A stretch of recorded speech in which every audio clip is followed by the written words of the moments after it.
Hi, everybody. Welcome. I hope you all enjoyed lunch, and I hope you got what you wanted. My name's Karen Coe. I'm a correspondent board governor here at the FCC. So welcome to members, and if you're a non-member, welcome to the club. If you haven't been here before, we hope you enjoy it, and maybe consider joining as well, because we do have a lot of great events all the time throughout the year. We work pretty hard to put on lots of different diverse events for members and our guests. So thanks for joining us today for this lunch. As you can see, can a story change the climate? So we're going to be talking with two wonderful writers who are launching their book today. So I know that nobody's read the book, but I've read the book because I got an advance copy. But you are getting a little bit of a sneak preview because the book will be launched officially at the Literature Festival tonight. But you are the first ones to actually hear about it even before it's launched. Yeah, so you're special. So you signed up for this. So what we're going to do is I'm going to lead a chat with Geneviève and Steve, which is accompanied by a very nice slideshow. We're not going to just bombard you with slideshow and then talk. We're going to integrate it into our talk. But let me just introduce them first. Geneviève, who's sitting next to me, has worked in corporate affairs and sustainability in Asia for over 30 years, and since 2022 has been a full-time sustainability activist and writer. And she's also an award-winning science fiction writer, and she writes under the pen name Jan Lee. So if you look up Jan Lee, you'll find some of her writing. And Steve is an engineer and innovator. He's based in Malaysia, so he's just flown in yesterday, right? Yep. Yeah, and he has decades of experience working in the field, with companies, large-scale industries, think of oil companies, etc., to find solutions to some environmental problems. They just met yesterday for the first time in person. So, yes. We'll hear more about that backstory later, but this just shows you that when you really decide to do something and you are really passionate about it, somehow you can get it done. So I'm going to start off with getting into this whole thing about climate and why why write the story? Why write climate fiction? So we thought we'd start out with the elephant in the room.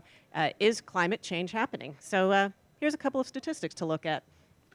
Hi, so you've come to a climate talk, so I'm sure most of you know that the climate is changing, so we won't go on about that. But the chart behind us and the tie that I managed to find on the internet are the warming stripes, which show how the atmosphere has warmed over the last 150 years since pre-industrial times, and it's warmed up a degree and a half, 1.5 degrees centigrade, which never sounds very much in terms of heating up some water, but in terms of 1.5 degree fever, you've got a bit of a problem. And if you've got a 2 degree fever, you've got a lot of a problem. And if you've got a 3 degree fever, you're in really serious trouble. And the fever analogy is much better. So back to you all. Okay, so did anybody feel that last year was kind of hot? And this year's also been kind of hot. I think what's interesting is that we are now actually feeling this. It's not just in the newspapers and in academic reports. And last year, the UN Secretary General, at the end of July, said, "Climate change is here. It is terrifying, and it's just the beginning. The era of global warming has ended. The era of global boiling has arrived."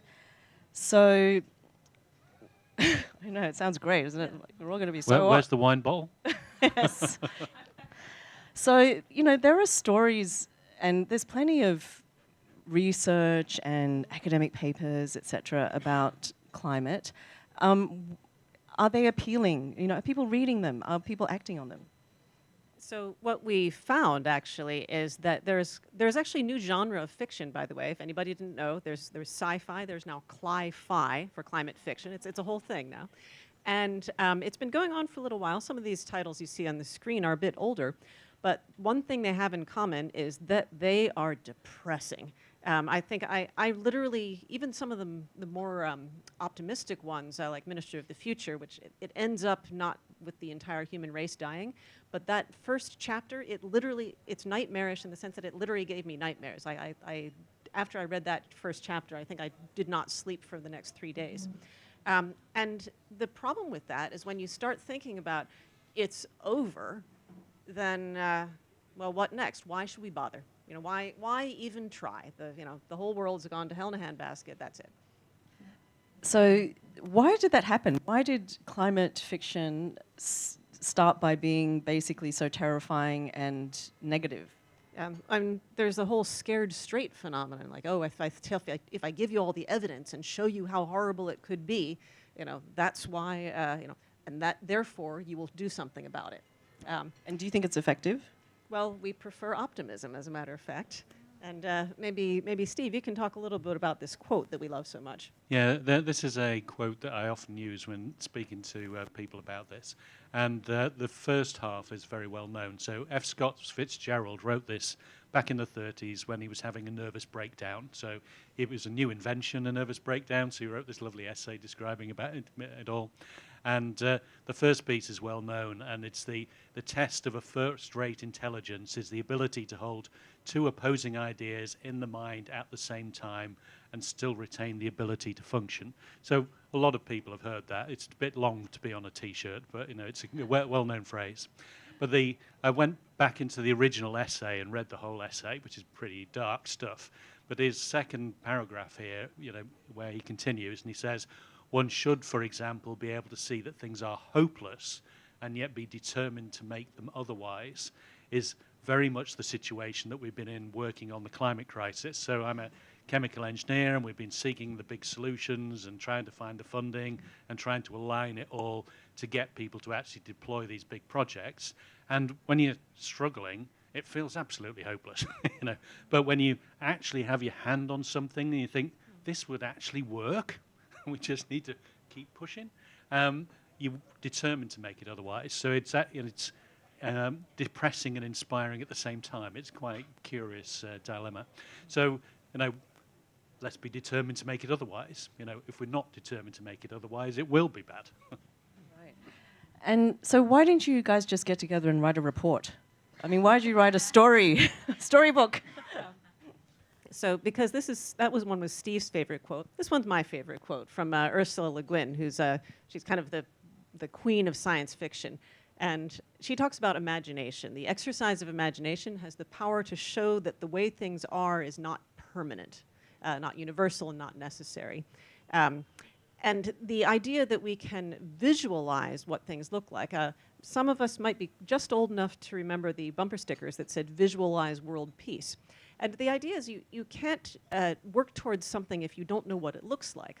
And if it hasn't happened yet, then we need to make sure that we can picture what that looks like. So through the art of fiction, we can describe something that is not yet here, and then it can click. Say, oh yeah, okay, that's what I'd like to do. That's what I'd like to give it a try.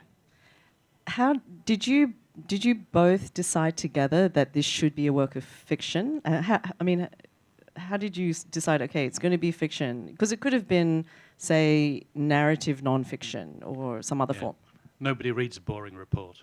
Ain't that the truth? I myself look at the graphs and the charts and the pictures, but reading 70-page report, but a story is far more engaging than that. And the way I started the climate fiction, so I'm an engineer, not a writer. I've totally accepted the reality of that. That's why I have a writer to help me and sort it all out. But I started writing climate fiction during COVID when we had two big projects going, and you sort of think, well, we're struggling to get the funding, but you have a bit of time to actually think about it. It's like, so we've got these two things, and are they going to be enough? Are we going to be able to fix the climate crisis with these and other things of the same type? Because if we're not, we're wasting our time. We should be doing something other than trying to do these things if it's not going to work. So I looked out to 2050, played like a mental image of what that might be like, and then back calculated from what's there to what needs to be here today, and are the things that we're working on, in that, and what are we missing that's not there. And there's two things which are written into the novel here, which are not in the normal view of how we deal with the future. And they are the management of the ocean, large-scale ocean restoration, and the other one is the refreezing of the Arctic. So rather than spraying sulfates into the high atmosphere to get albedo, we use the old-fashioned way of having albedo and do that with ice in the Arctic. And we could arguably do that this year with ships that are in that harbour, with crews that we could hire next week. So it's a project. It just needs someone to put his hand in the pocket and give us a few $1 million to pay. And we can start the demonstration to start doing the thing. And like going back to the optimism, you see something like that, you think, well, I can hire the ship. They're $15,000 a day to hire, including the crew. Although you have to buy your own fuel. So sorry, I've monologued too long. You're getting ahead of yourself, Steve. We will go into a bit more detail about some of the science in the book. But, this is a co-creation. Your pandemic, I won't even say baby, but your pandemic, creation. We just it's met there. yesterday. Yeah, it's there in physical form now.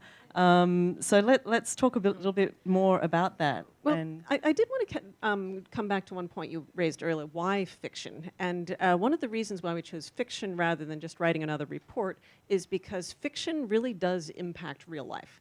And we've seen this time and time again over many, many years. So if you look all the way back to the 1850s, when the book Uncle Tom's Cabin was written by Harriet Beecher Stowe, it was one of the driving forces which changed public opinion, at least in the northern part of the United States, against human slavery. In the early 1900s, The Jungle by Upton Sinclair was the direct forerunner to the creation of the Food and Drug Administration because it described the rather bad way in which potted meat and canned meat was being produced, and there were rats and everything else in it. So that was where we got our modern standards of food safety.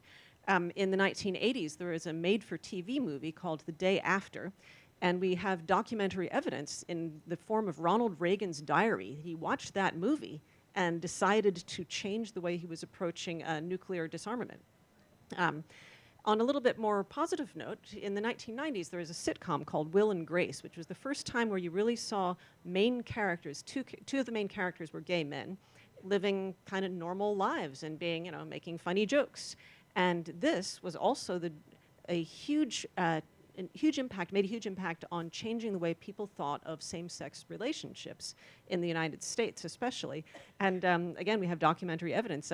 Then Vice President Joe Biden, now the US president, said later on that this was a direct precursor to the change and the acceptance of same-sex relationships and eventually same-sex marriages. Now, there are some cases where we can see today the much more granular impact. So, for example, in the movie The Day After Tomorrow, which came out in the early 2000s, that's a little bit of a funny one. It's completely over-the-top schlock.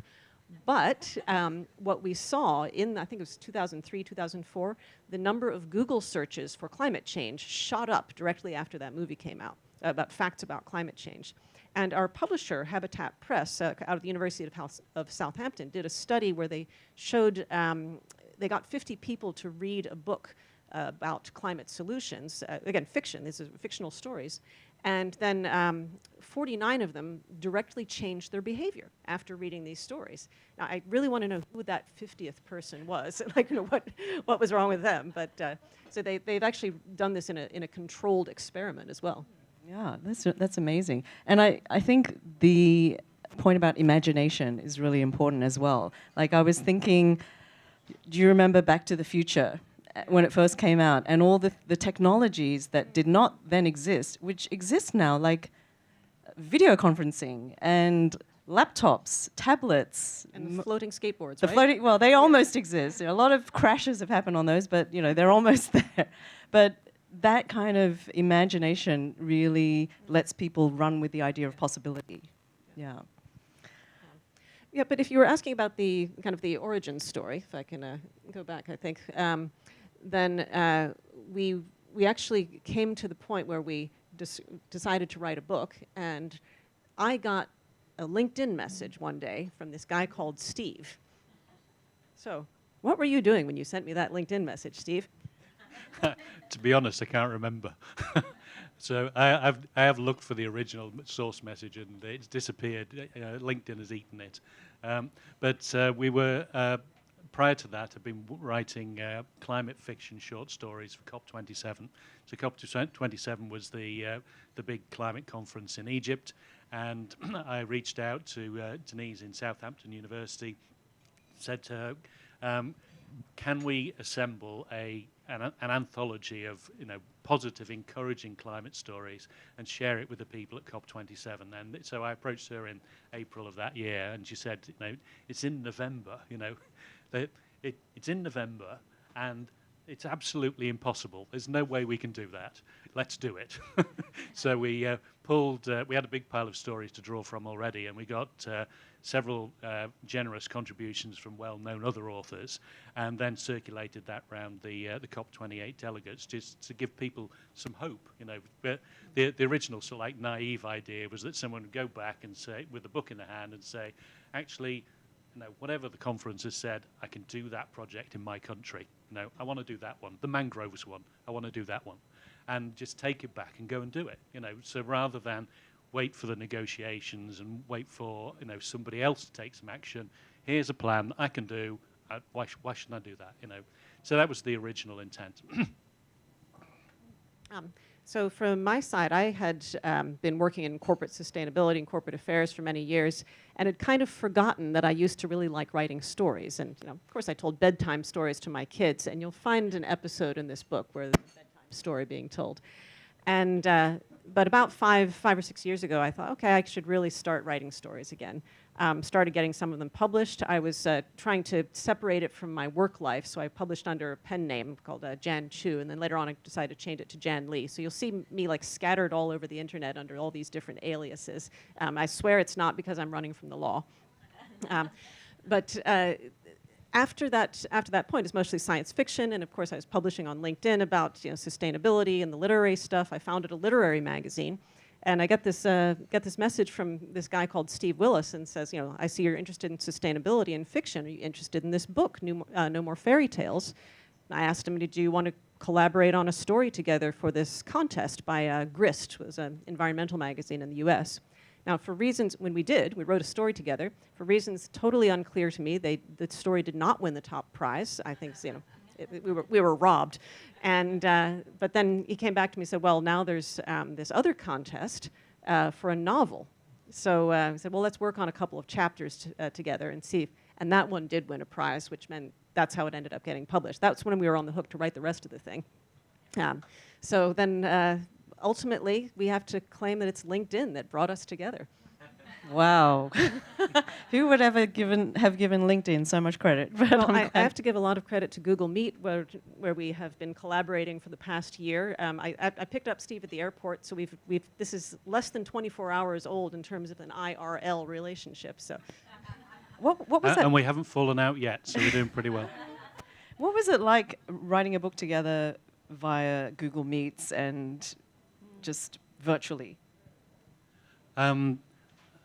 I'm an engineer, and I'm interested in the solutions and the scenario and not the people. So I want to see how the plan works out, and does it work in the end, and using fiction as a modeling tool to have a year at the beginning, and then 2, and then 5, and then 20 years, and does the model run? And the people are just, people. And so it was very clear to me that I needed a real writer who was actually interested in people to add some. So it was crucial to have Jan contribute to that piece. but I mean, that's not completely true. You did create a lot of the characters, but a lot of them, I guess, had to be developed further. Maybe some of them, they didn't have last names, for example. Or first names, even. Or some case first names, yeah. So Steve's a writer trapped in an engineer's body. Yeah. But it was actually fantastic because a lot of times, I would be able to see, oh yeah, this is how the organizational structure works. Because I'd spent so many years in big organizations, like, oh yes, this is how the decision making would happen. This would be why a project is funded or not funded. Because I've been in that room when those decisions are being made, and so I would write up a scene. And for example, on the oil platform, I remember I was writing a whole description of the oil platform, and like I got a picture of one, it's describing it, and then I sent it back to Steve, and he said, oh, well, actually, in this part of the Natuna Sea, they use steel legs rather than concrete legs, because he's been on that oil platform. He's gone there. But when they do the basket transfer, you face the inside of the basket, not the outside of the basket, because he's been on that basket transfer before. And so that level of technical knowledge is really fantastic. Were there any things you had to, like, I don't understand what this is, or was there anything that was so technical that you were like, I need a degree in engineering to really figure this out, or was it actually there are pretty a couple well? of things I had to ask you, like how exactly does this work? Well, some of the stories, partly because it's a modelling technique and the gaps hadn't been filled in, that question had never been asked, so I'd never thought it through. And so how do they tow the stuff from here to there? Well, I don't know, let's work it out. So you have to work out exactly how it would work, where the failures are, what the problems would be, how much it would cost, why it wouldn't work, and then fix why it does work in order to make the story work, So it's like an iteration. But fiction is a fabulous tool for that because you don't actually have to pay to do it, There were quite a few times when I remember saying to like, that would not actually work, that the funding wouldn't work that way, people wouldn't pay for that. So like looking from less from an engineering perspective, like would that work in real life, but from organizational approach, like would someone at that level of the organization actually be willing to pay that money? And I had to say, no, it wouldn't be convincing to them. So those things we did have to change back and forth quite a few times. So it is rooted in the reality as well. Oh, Yeah. very much so. Yeah. Yeah. None of the characters are directly based on real people, and any resemblance, So I think there's a legal disclaimer in there somewhere. But a lot of their characteristics are based on real life. And the intention was that every solution that's described there is workable. So they're not funded, they're not real yet, they're described in fiction, and with a few $1 million behind them and a team, you probably make most of them go to start, but to actually deliver, large-scale climate solutions through them, they become very big operations, which need to become self-funding in their own way. But to start them, the description's there of what to do. Okay, we're teasing and teasing the story. Let's tell you, without too many spoilers, what the story is about. So the story opens with this character called Grace Chan. So Grace Chan is kind of an every woman. She's Malaysian, but I think she's half, ethnically like half Indian, half Chinese. So and she's grown up all over the world. So she's supposed to represent kind of, anyone. But she is, at this point in the story, it's 2036, and she has just been elected the president of something called the Ocean Independent State, which is a new political entity representing the ocean as a country. And so she's trying to, she's worried about writing her inauguration speech, and she goes out for a drive on the dyke of Fairhaven, which we'll explain. That's the topic of that's the name of the book. And sees a monitor lizard, swerves, goes off the dyke, gets stuck in the mud, and the tide is rising. So then she reviews her entire life. It's like back from when she is 2017, when the Penang floods came and threatened her life, all the way through when she works her first job on Fairhaven, which we'll describe in a minute. How she got to be where she is today, and how she at some point she gets kidnapped by smugglers. So and then she becomes an influencer, and there's a lot of things that go on in between. Yeah, it really is a compelling read. Like, it really is a page turner because you get so invested in the characters. Like, Grace has some typical, nagging aunties who just want her to get married, and she lives with all these guys on site. But would you like to hear a little bit from the book? Okay, so I've asked Jen to do a little reading so you can get a feel for some of the style.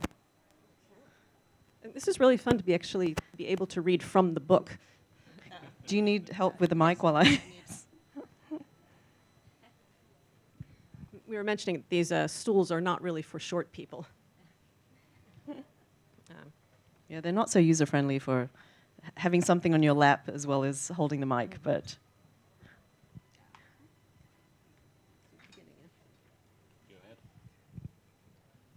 So this is right from the beginning, so not too many spoilers again. It would be the second time that Grace Chan fought for her life in the waters of the Fairhaven project. Her note, left under a mug on the kitchen counter, read, "Out for some air. I need to let off steam and think about my speech. Back before breakfast." Wearing jeans and carrying an ancient phone, she tiptoed to the lift, trying not to wake up her flatmates. It's funny to think of them as flatmates after all these years. There was still no better way to describe the communities of peers that were replacing many of Malaysia's older multi-generational households in this latter half of the 2030s. She'd heard a rumor that someone had spotted a manatee. It was unlikely, but just in case, she checked the old phone to see whether its camera was still working. It was still in selfie mode from the last time it had been used, decades earlier. Before making a hasty switch to the front camera, Grace saw her own face, skin fair like her father's, weathered but still smooth, her famous hazel eyes, and her short hair, wavy like her mother's, still black. Having descended 38 floors to the car park, she just climbed into the old Rivian R1T, registered her annoyance with its oversized cabin, so impractical for a 154 centimeters tall driver, and fastened her seatbelt, pressed record on the phone, and shoved it into her front pocket. The electric pickup passed through the ornate green-painted gates. She disengaged the pickup's autopilot, useless now, as she took the North Dyke service road towards the Bazalgette pump house, speeding up as she recited her speech. She frowned. Her message was still too banal, considering the unprecedented situation in the world over the past fortnight and the momentousness of her own accession. The streets were deserted in a way she'd not seen since the pandemic days of her youth. Other than a pickup, the lights of a few fishing boats and the glow from a small soup kitchen were all that broke the darkness. Without warning, a large monitor lizard appeared in the headlights. And so I think there's a few things in there. They're also foreshadowing. So there's something really big that happens in the 2 weeks just before she's making her inauguration speech, which it's really a big spoiler, so I can't tell you about it. And likewise, the fact that she is a president already, like what happened in between then, how does she get there? I think that's basically the story arc of the book. Yeah, the spoiler that Jen is talking about, it really is like when you read it, you're like, oh my God. And it's very appropriate for our times. It really is something that we are all talking about now in our work and in our life. A couple of other things I want to touch on in even just, in that first opening section, this whole concept of ocean independent state. Is that, could that become a reality as sea levels rise and countries are losing their land? Well, this is something Steve and I talked about a lot, under what circumstances it could be. And, I think even do we need to consult lawyers about when that could happen? Yeah. So this is an idea that was shared with me. So it's not my idea. I've co-opted it from another guy. And I went to the World Ocean Summit that The Economist ran in Mexico 5 or 6 years ago. And it was a wrist-slashingly depressing event. All the reefs are dying and everybody's standing up and showing all these white corals. And so I went to a dinner not unlike this, and I sat down next to a guy, and it turned out that he was the sustainability director of one of the really big American banks. And I said to him, "So what would you do?" And he said, well, it's quite simple, isn't it? He said, America didn't become a strong country until it became independent, until it threw off its colonial oppressor. And the ocean can only sort out its problem by throwing off its colonial oppressors, all of the countries that are around it that are in effect using it as a slave state. And it's like, as a near head of one of the big American banks, and you think, wow, really, really good idea. So it's like buzzed around in the back of my head for years, and for this story, we picked it out and gave it a bit of a polish, and I've used the idea with a bunch of other people I've met at Asian Development Bank events and so on. So a lot of people have had a bit of an iteration of this. So the path to an independent ocean is not a direct path. So if you declare UDI, you're going to get laughed out of court. So it goes via this little thing called the Ocean Office. So the ocean doesn't get paid for any of the services it provides, partly because the ocean doesn't send any bills. So if the ocean sent a bill to a large company for, the CO2 that it emits, some of those companies are going to pay. And then the money goes back into the ocean office, and the ocean office now has this slush fund with which to do ocean restoration that countries can never pay for. So taking Madagascar, for instance, they had a lot of mangroves. The mangroves have been destroyed. Madagascar's a poor country. It could never afford to do the restoration work at the full scale. But with money from the ocean office, both sides benefit. And the money comes from the ocean office, paid for by companies who've paid their bills, and you're off. And I had a chat with some of the ocean consultants, who were like involved in all the law, and it's like, God, yeah, you're right, yeah, and then it's like, but people wouldn't like that, So writing it into fiction is a way of getting it a little bit further out, to have a little bit more conversation, to get a bit more traction for it, to maybe eventually happen. Now, mind you, the valuation of ecosystem services is not a totally new idea. There are lots of people working on this. Like, how much value do we get from nature? For example, air, the air we breathe. We don't currently pay for it. So if a business is using air, how much do you have to pay for the air? If a business is using land, and if the business is using the services provided by the ocean, how much should you pay? And in a corporation, as Steve was just saying, things don't happen unless they're very clearly set out. There's a system. Okay, this is the agreed price. There are invoices. There's a bureaucracy underlying it. And I spent many, many years in corporate bureaucracy, and I can tell you that things, once there is a complementary bureaucracy on the side of the vendor, things get so much easier.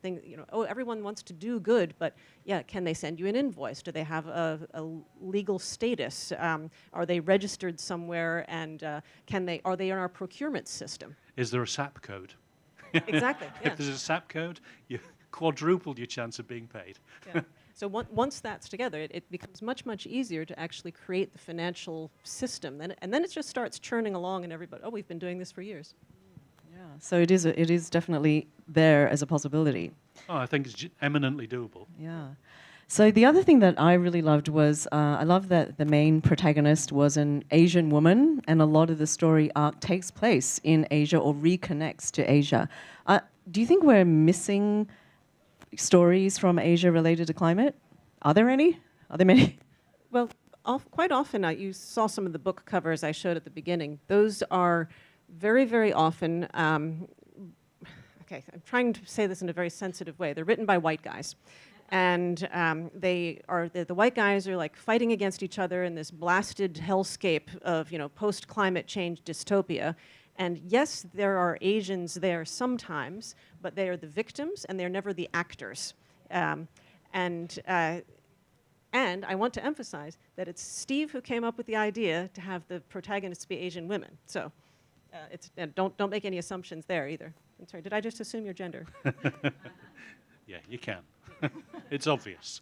I'm the bald white guy. Yeah. I've worked in Asia a long time, and there's a lot of one thing that's quite obvious is that the solutions from each country are quite different. They're very specific. So Malaysia, for instance, 17% of its land is owned by the palm oil companies, which is a shocking number on one hand, but it's a massive opportunity on another hand, because if you can come up with a solution which involves them, there's a lot smaller group to deal with. So they, working with people who control, 17% of the land. Okay, that's a thing we can really do. And having worked with through the Asian companies for many years, there's a lot of really strong Asian women there, and of course they're running the show. Why wouldn't they? And there's other guys, and the fringe people are me, the bald white guys. We're the outsiders. We're there, temporary contracts, and you come along and you provide the expertise. But the show's run by frequently very strong Asian women. That's great. We do have some white guys in the book as well. Although we tried to look for, we don't have any British characters. And we have an American bad guy. Oh, yes. Good. Yes. The characters really are compelling. And there is a slight almost romance, but doesn't really get fulfilled. There's a situationship. Situationship, yes, that's a good word for it. I think the other thing that's interesting, which is also so relevant to today's culture, is you mentioned that Grace becomes an influencer. So she becomes an influencer in the near future on various platforms which don't exist today but could. And how important is that? I mean, when you think of the influences that come to mind immediately for me, are, of course, Greta Thunberg, but she's so angry all the time. And actually, it didn't come to mind, but when I was doing some research about this, Leonardo DiCaprio, if you look at Leo's Instagram page, it is all about climate. But how important is it to have, an influencer? So an interesting thing about this story is that Grace is a reluctant influencer. She doesn't set out to become an influencer and then thinks, how can I do that? She actually starts, and I'll talk a little bit about this later, she starts out with suffering from climate anxiety, which is, by the way, a real thing that happens. This is now, we're starting to see more and more of this. There are scientific papers being produced. People are suffering from climate anxiety, and she's one of them. So she starts writing in her journal. She starts coming up with stories, and she thinks, well, how can I make my stories famous? But she gets the advice that that's now not how it works. You are famous, and then people will read your stories. And so when she accidentally becomes famous for an unrelated reason, then she takes that opportunity to talk about her thing. And this is something that that you'll see that recurring throughout the book. People just grab opportunities when they show up. They keep at it, they keep going with what they're doing, and then when the moment comes, I think the quote is, chance favors the prepared mind. When the moment comes, she says, this is my time to talk about it. And so she's content first. Remember the old saying, content is king? Yeah, so she knows what she's doing. She's been working on this Fairhaven coastal protection project. She's been working with another character, Marina, on the sea orchards. She knows what she's doing, and she's able to speak with authority on the topic. And yes, she's got those gorgeous hazel eyes. She's got the killer combo. The hazel eyes weren't my idea. And there's a whole load of stuff in the book about hair, which She has fantastic hair. She never has a bad hair day. That's important. She does. She does have but and then as she becomes more, she gets coached into it. Yeah, she gets sort of seduced by the the glamorous Hollywood lifestyle, and then her hair gets better and better. Okay, shall we go to some of the solutions that appear in the book, and maybe Steve, you can tell us about how realistic is this? Yep. So the first one is the Fairhaven itself. So what is Fairhaven? And the little picture on the right is a map of Penang Island. So Penang Island is a big island on the west coast of Malaysia, and it has already suffered very badly from flooding. So there's a huge flooding incident in 2017, and all of the west coast of Malaysia is very vulnerable to flooding. So this is just a thought experiment, really, on how are you going to protect Penang and the region, and accepting the reality that you've got two choices. You either defend it or you lose it. There's no negotiation. You're going to either defend it or lose it. And there's been lots of reclamation projects around Penang over the years. And the picture on the left is looking from the top of Penang Hill over the bay, which is a great big bay of mud. And if I was an old Dutch engineer 150 years ago, I would have looked at that bay of mud and said, right, we're going to have all of that as land. It's just the same as Holland. And we're going to do a couple of massive dikes, and it gives you 250 square kilometres of land. And you've protected the island, protected the land side. It provides development land, which you can sell to fund the rest of the project, north and south of the dikes. And it also gives you a defendable capital city for Southeast Asia. So one of the other realities in Asia is that with significant sea level rise, you can lose half of Kuala Lumpur, all of Bangkok, all of Jakarta, which you all know about already, most of Singapore, and many of the other coastal cities, because they're on the low-lying areas. So this is a forward plan for a place which is going to be there for 200 years. We're going to put a new place in and defend it, and take the opportunity to do the rest. So a thought experiment is not yet a plan, and its chance of being done, I don't know. Yeah. But it's a really interesting example of the scale of what needs to be done in order to go forward. Little projects are not enough. So this is where Grace works at this Fairhaven project. It's kind of her first real job. It's where she meets Hans, who is her situationship. And there's another storyline, which these stories all kind of converge later on. A guy called Kenji in Japan, and he's working on this other project, refreezing the Arctic. Yeah. So I touched on this a bit earlier. Sorry, when I skied off. So refreezing the Arctic is a practical thing that you could do with existing ships and pumps and crews. And the story starts within the novel in four guys in a bar meet, and they talk about how would you actually deal with the warming in the high Arctic. A guy has a plan, and the industrialist says, I will pay for it. And they do a trial in North Hokkaido, where there's ice comes through every season, and they do the first demonstration trial and then go and get a bigger boat, and they go spend more money and do bigger projects further north, but it becomes self-funding because the albedo credits that you generate, the reflection credits, are equivalent to carbon credits. So exactly what that number is why we need to do the trial. Mm-hmm. Yeah, and the other one, which Grace also works at this project for a while, but it's started up by, there's a character called Marina. She's from this oil company owning kind of aristocratic Malaysian family. She's the black sheep who wants to go do eco stuff. And so this one is what you see on the cover of the book. And maybe Steve, you can tell us how it works. Yep. So I've been to many of the platforms in Southeast Asia, and the blue picture on the left, I flew out to this platform, landed in a helicopter, and the American guy said, before we start work, I want to show you this. And he grabbed 2 pieces of bread from the kitchen and went down on the lower deck, and he said, stand at the rail, and he threw the bread into the water, and before the bread had hit the water, all the fish come piling up to eat the bread. And the reality is the oil platforms, the oil infrastructure offshore, particularly in tropical waters, is absolutely bouncing marine habitat because it's multi-story coral reef. So some of the richest marine habitats are actually oil installations. So the hypothesis here is that you take the retiring oil rigs, you cut them into smaller pieces, and you make large rig-to-reef projects, as they call them. So you build man-made artificial habitat in shallow water where the coral can thrive, and you build a great big volume where the ocean can return to its native abundance. And you stop fishing in there, you just fish around the outside of it because there's overflow coming out of it.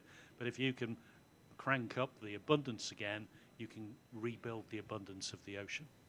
And this one, by the way, has, I would say, already had some proven success of climate fiction changes reality, because our fantastic cover designer, Nancy Locos, she visualized this for us and she drew it. And Steve was at an oil conference last week. He had the book, and I think he just got the books printed, and he showed it to an oil man, and he said, "Yeah, we want to give it a try." Yeah. So the Rigs to Reefs projects, we'd done part of the work before COVID, and 4 people asked me the last couple of weeks, how far did you get? Can we do it? So we have now got this lovely picture saying this is exactly what we want to do. So, and like going around twisting people's arms and seeing who we can get involved and where we can get the funding to do the big demonstration trials. Because a big demonstration trial, of course, is another hired boat and getting all the kit and getting approval for several square kilometres of ocean, and so it's a deal to do. But $2 or $3 million, you'd make a real good job of that and get the data you'd need to demonstrate that it's a worthwhile thing to do.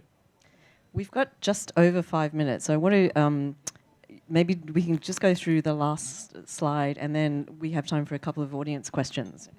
So there's one other thing I just did want to mention, because there are stories within stories within the story. So I remember I talked about Grace. She started journaling because of her climate anxiety, and then she ended up writing these stories. And the stories are included in the book. So there's 4 of them there. And they are what would happen if the disaster went differently stories. So it's what would happen if the Titanic sank, but how could you have saved more people? In the Flicksboro chemical plant explosion in 1974, how could that have been prevented? How could the Challenger disaster have been prevented?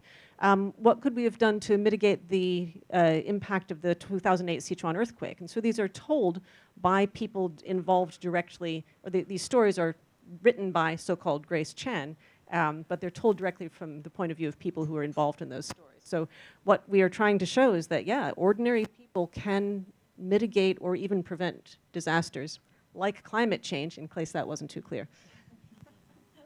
That's great. So, after we all read the book, what do you want people to feel or do? Well, funny you should ask that, Karen. Well, the point I just mentioned is that individuals, no matter who you are, whatever background you have a role to play. And I think there's a way you described it, Steve. Yeah, the purpose of writing Fairhaven as a short word is to give people a short word that they can use to talk about an optimistic vision of the future. So speaking to people over the last few years, you say, what is what do you think the future is going to be?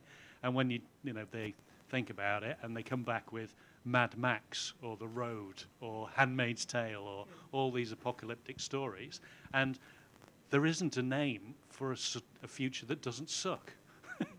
It's like, if we want to have a future that doesn't suck, we should at least be able to call it something. So this is partly the purpose of summarizing our version of a future, our vision of a future which could work, to encourage more discussion about other futures that would work and what those ingredients would be to get there.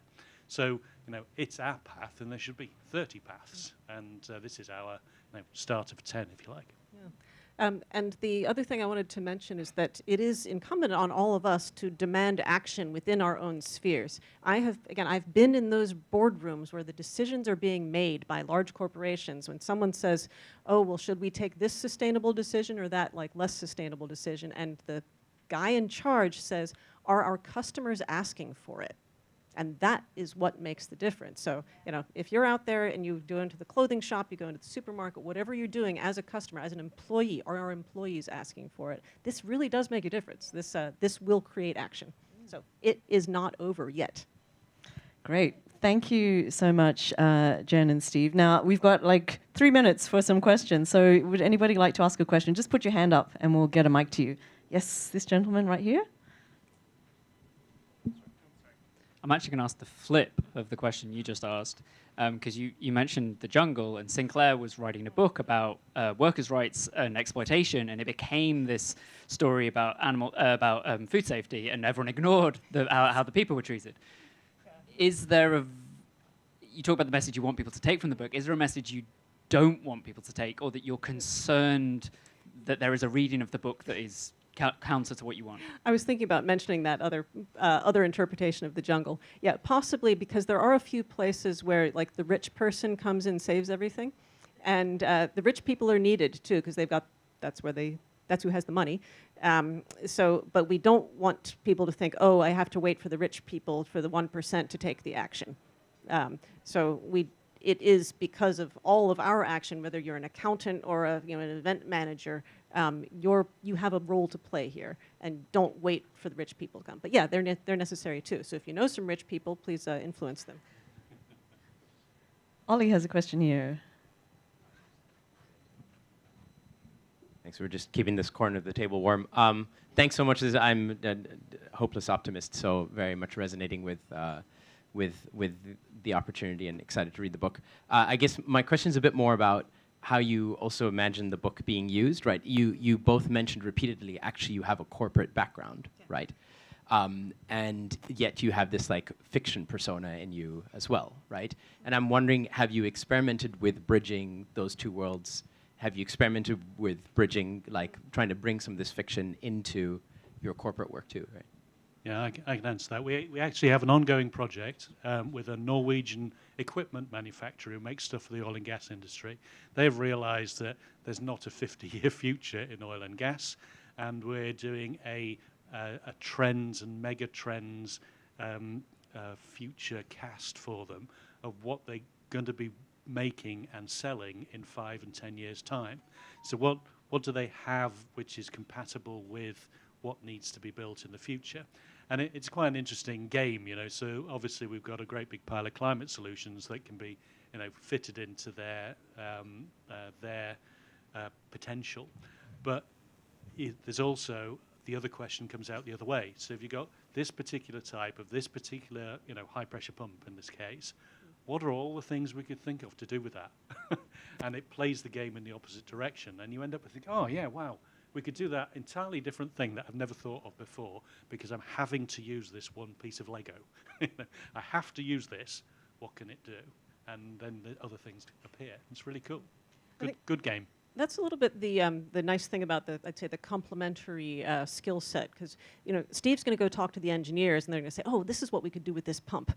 I'm going to go talk to the corporate leaders and say, hey, you've got a sales conference with 100 people. Why don't you all buy a copy of the book and we'll give you a speech and teach you to be optimistic and maybe help get everyone excited about sustainability. So these are definitely absolutely use cases for the book. And if anyone happens to be working for a big company that wants to invite us, Yes, or if we're anyone available. happens to be a billionaire. One last question here. Yeah, so while the microphone passes, we're also speaking to one of the oil companies in Malaysia about using the stories themselves to encourage the strategy process. So taking some of our stories and getting them to talk in detail about that, but also, if necessary, writing some new ones. What do you actually want to explore here, and using that as the tool. I mean, we need a sequel. Question. Well, I'm excited about the book, and congratulations, but I wanted to play a little bit of the devil's advocate, which is that the great literary fiction and literary journalism that I know of in this space is writers like Rachel Carson, to start out with, Doris Lessing, Margaret Atwood, and they don't leave you feeling comfortable. They feel you leaving emotionally engaged. And I think Rachel Carson is the single most influential writer around the environmental movement in the world. But of course, it's important to keep the flame alive in our generation and keep writing about it. But do you really want to leave people feeling comfortable at the end of the day? Well, there's a lot of the there's a lot of the pessimistic stuff out there. I don't think we are lacking in this world for pessimistic novels about the climate.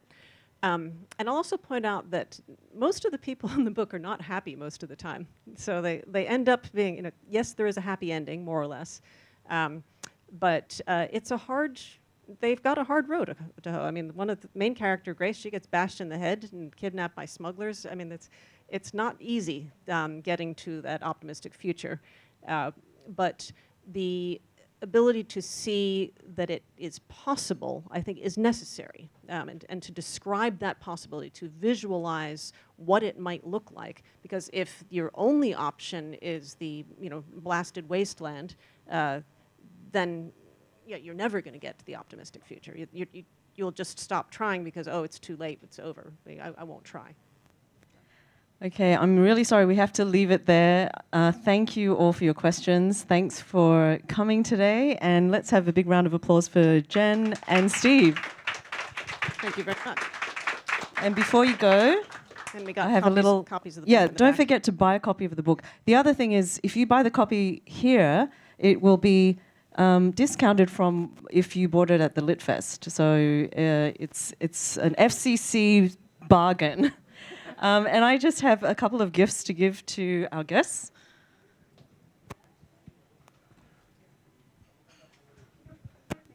No plastic here. Thank you. Thank you very much. Thank you. Thanks so much, everybody.